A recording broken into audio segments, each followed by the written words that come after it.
Je passe à l'ordre du jour et la délibération numéro 1 qui est rapportée par M. Bussy et M. Pateau. C'est M. Pateau qui la rapporte. Alors, il s'agit d'un avenant à la convention de raccordement du réseau d'assainissement dans la commune des Pennes-Mirabeau, la station d'épuration de Marseille. La DSP d'assainissement des Pennes prévoit que le règlement des factures de la station d'épuration soit pris en charge par le délégataire, c'est-à-dire la SEM.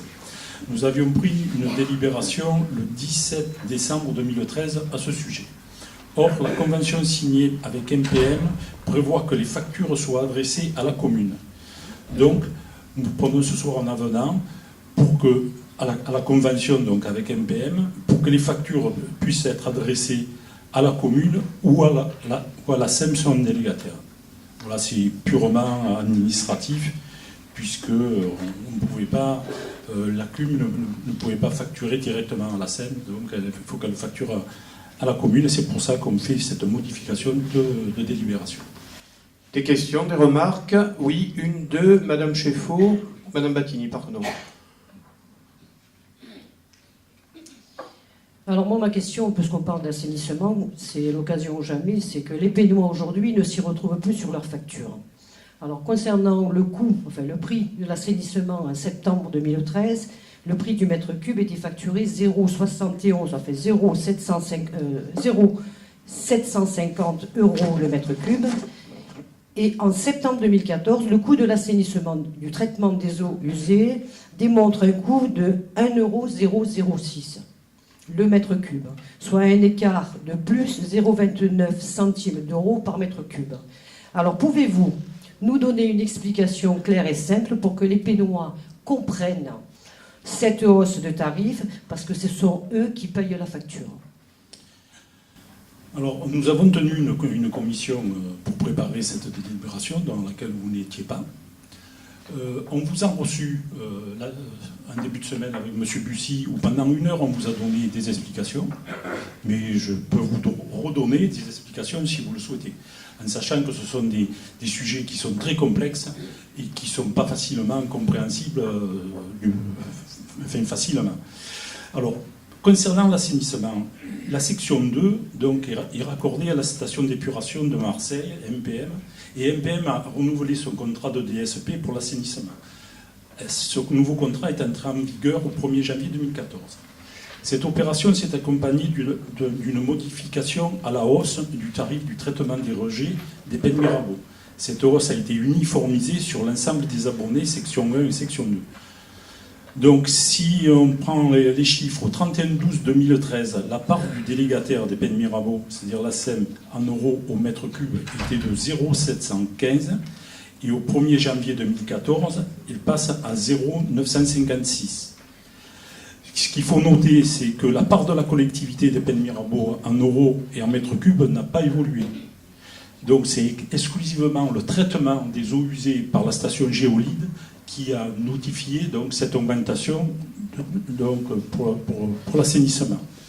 Pour une consommation annuelle standard de 120 mètres cubes, cela représente une augmentation de 28,92 €, c'est exact. L'assainissement a augmenté. Encore une fois, ce n'est pas la commune, c'est pas le fait de la commune, c'est le fait de la nouvelle délégation de services publics qui a été passée entre MPM et son nouveau délégataire, et aussi le traitement de la station Géolide qui a été intégré dans cette augmentation. Un autre élément, la TVA est passée de 7 à 10%. Et la TVA est passée de 7 à 10%. Et tout ça suite à un lissage? Oui. Alors, pendant très longtemps, les Pénois nous ont reproché d'avoir 2 prix de l'eau et de l'assainissement, hein, parce que c'est pareil. Donc là, on a profité de cette occasion pour lisser ce que beaucoup de gens nous demandaient. Et effectivement, donc, il y a pour une certaine partie donc, des gens de la commune une augmentation. Et quand on prend l'eau et l'assainissement, sur la section 1, on a une diminution de 7,66 € pour la partie nord, et sur la section 2, donc une augmentation de 11,75 € toujours pour 120 mètres cubes par an. Je dirais un petit mot à la fin, mais M. Sanchez a aussi une question à poser, c'est ça?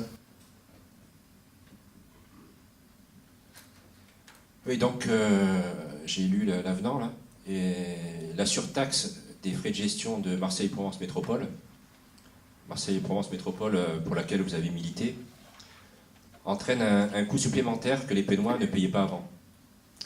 MPM est une usine à gaz de gestion qui nécessite maintenant la nomination d'un...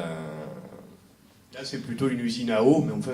Ouais, enfin bon, c'est une usine à eau aussi. Oui. Qui nécessite la nomination d'un intermédiaire, d'un fermier, donc, comme au temps de l'Ancien Régime, chargé de collecter les taxes pour la commune au manant pénois. Donc c'est encore un intermédiaire pour que les factures soient adressées à la commune. Donc ce fermier coûtera forcément de l'argent, indirectement, car il ne va pas travailler gratuitement. Et nous craignons que cela risque d'alourdir la facture des eaux usées aux Pénois. Donc c'est pour ces raisons que nous voterons contre. Selon vous, on va le nommer quand, ce fermier, M. Sanchez? Parce que vous avez l'air de dire la nomination du fermier va coûter de l'argent aux Pénois. Vous voulez dire quoi? C'était pas très clair. Non, j'essaie de comprendre. Moi aussi, en fait, en lisant... En fait, c'est une question, si vous pouvez me répondre, il n'y a aucun souci. Mais non, mais j'ai pas compris la question. Oui, voilà. En fait, la question, c'est apparemment, un intermédiaire sera nommé donc pour prélever en fait, ces taxes. Attendez, alors là, excusez-moi. Tu permets, Gérard, je réponds. Là, je crois que vous avez loupé une étape. Et franchement, mais j'ironise pas. Faites une formation sur la gestion de l'eau. Vous savez ce que c'est, le fermier? Le fermier, c'est effectivement le gestionnaire de l'eau, là en l'occurrence la Société des eaux de Marseille, la SEM, qui, par délégation de service public, comme le veut la loi, a obtenu le marché de l'eau et de l'assainissement pour la commune des Pennes-Mirabeau, mais pas seulement. Voilà ce que c'est un fermier. Et ça n'a rien à voir avec l'allusion que vous faites au niveau de l'Ancien Régime, mais bon, je veux bien que ce soit une pirouette. C'est d'accord, très bien, mais... Ben voilà, non, mais le fermier, nous avons toujours eu... Non, mais, oui, c'est quand même un intermédiaire. Bien sûr, mais nous avons toujours eu un fermier, effectivement, c'est le terme officiel, pour le traitement de l'eau potable et de l'assainissement sur la commune. Alors, par contre, vous abordez éventuellement un vrai sujet politique, qui a déjà été abordé avant que vous siégiez au sein de ce conseil municipal, et sur lequel on peut effectivement discuter. Et là, nous avons deux options. Soit traiter l'eau et l'assainissement, comme l'on dit, en régie, c'est-à-dire directement, ce qui nécessiterait... Alors c'est par exemple la position du Parti communiste. Je crois qu'il a toujours dit l'eau est un service public qui doit être traité en régie et qui ne doit pas engraisser certaines grosses sociétés. C'est une position que je respecte. Vous avez raison de dire que le fermier, il se fait rémunérer. Sauf que la gestion de l'eau est d'une extrême complexité, et qui plus est, étant donné l'ancienneté, bien avant les années où j'ai été élu maire, et bien avant les années où le maire précédent a été élu, cela justifierait le rachat et le transfert de toutes les installations liées à cette gestion de l'eau. Alors, sur le papier, en théorie, c'est en effet possible. En pratique, c'est un vrai choix politique que j'assume complètement. Je ne le souhaite pas. Les services techniques sont déjà lourdement, je dirais, encombrés de réglementations et de difficultés à assumer un travail qui est difficile. La gestion de l'eau, c'est un véritable métier. C'est un véritable métier. Que ce soit la Société des eaux de Marseille, la Lyonnaise des eaux, la SOR, enfin un certain nombre de sociétés, toutes sont extrêmement spécialisées là-dedans. C'est leur métier. C'est un métier qui, je vous le concède facilement, justifie une rétribution. Mais actuellement, dans l'état actuel des choses, je ne souhaite pas, en effet, reprendre la gestion de l'eau en régie. C'est un choix politique. On peut ne pas être d'accord avec moi, mais que j'assume. Voilà, je pense vous avoir répondu. Puis comme je vous disais tout à l'heure, la plupart des augmentations sont liées à de nouvelles réglementations environnementales. La station Géolide qui traite les eaux à la fois de Marseille et les nôtres, et aussi d'autres communes, puisqu'il y a d'autres communes au sein du département qui sont rattachées à MPM, ont le même problème. Donc c'est ce coût-là qui est en cause aujourd'hui. Et ça, ce sont des réglementations, et en particulier des réglementations européennes qui nous y obligent.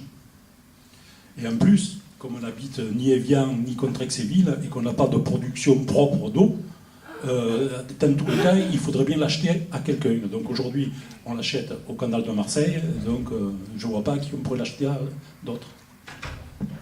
Bien. Alors, cela dit, je comprends bien que le conseil municipal, on veuille l'utiliser comme une tribune politique, mais essayons de coller quand même le plus possible à la véritable question qui est celle de la délibération du conseil municipal, qui était un simple avenant à la convention. Hein. Enfin, la surtaxe, c'est une réalité. Il y aura une surtaxe de frais de gestion.